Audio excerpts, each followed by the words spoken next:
Joining me now, we have former CIA military analyst and former spokesperson for the Counter-Extremism Project, Tara Maller. Tara, welcome. So in this past year, ISIS-K militants killed scores of people in attacks in Moscow as well as Iran. They plotted an election day mass shooting in Oklahoma, which the FBI foiled. Taylor Swift also was forced to cancel 3 concerts in Vienna after intel revealed suspects linked to the Islamic State planned to kill tens of thousands of fans there. What are the conversations in the intelligence community right now about the current state of ISIS and its capability of carrying out more attacks?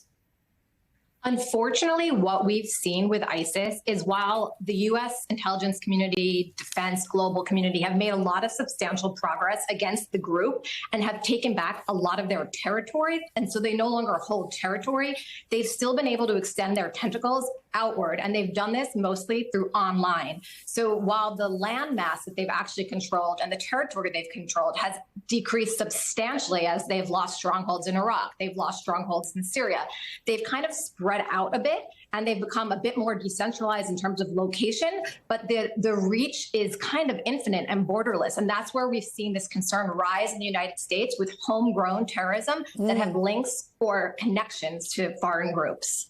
Which brings me to NBC News, which reports that investigators found Samsudin Jabbar used a very rare explosive compound in those 2 IEDs that he placed near the attack site. He had planned to use a transmitter to detonate the devices. They didn't go off. We're not certain why.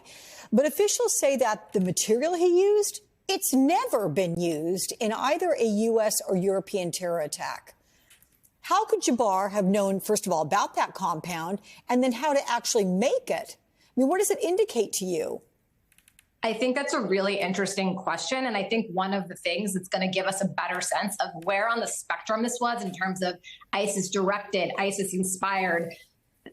These attacks take place with sometimes zero contact with ISIS or a foreign group, just simply reading and self-radicalizing. That's one end of the spectrum. And then other times there's actual points of contact or direction from ISIS or foreign terrorists. We don't specifically know where this individual is on that spectrum, but I imagine when they look into the online materials, the warrant in the home, and collect all of the resources, one of the things they're going to look at is not just the planning, the strategy for the overarching attack, but the materials that were used, the instructions, and where those specific bomb materials, where the individual learned of those, if there was direction from any other actors. And the critical part of this for law enforcement is to really make sure that this was an individual lone wolf, because if it's not a lone wolf and there are connections, that means there could be other plans, other operations that need to be disrupted by law enforcement. And yet, to that point, I'm curious, the conversation's underway right now within the intelligence community about this, because every single time I speak with someone on this broadcast,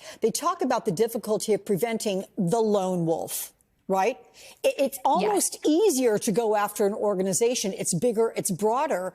So what's the conversation underway right now to say we've got to get the lone wolf, someone who's been radicalized?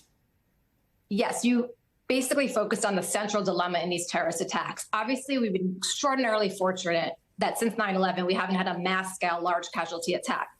Having said that, large-scale attacks that require lots of points of coordination, individuals, money changing hands, materials, planning, long duration of planning, those are actually, in most cases, easier for law enforcement to uncover, whether that's through intercepted communications, whether that's through imagery, whether that's through financial trails. But when you're talking about one individual, it makes it extraordinarily difficult, and why Director Wray at the FBI has warned about this, and all of his predecessors, that lone wolves are actually the hardest to catch. The smaller the cell, the smaller the footprint, and it makes it extraordinarily hard to prevent one person from doing this with a car or a weapon. All right, Tara Maller, come see us again. Thank you so much for weighing in.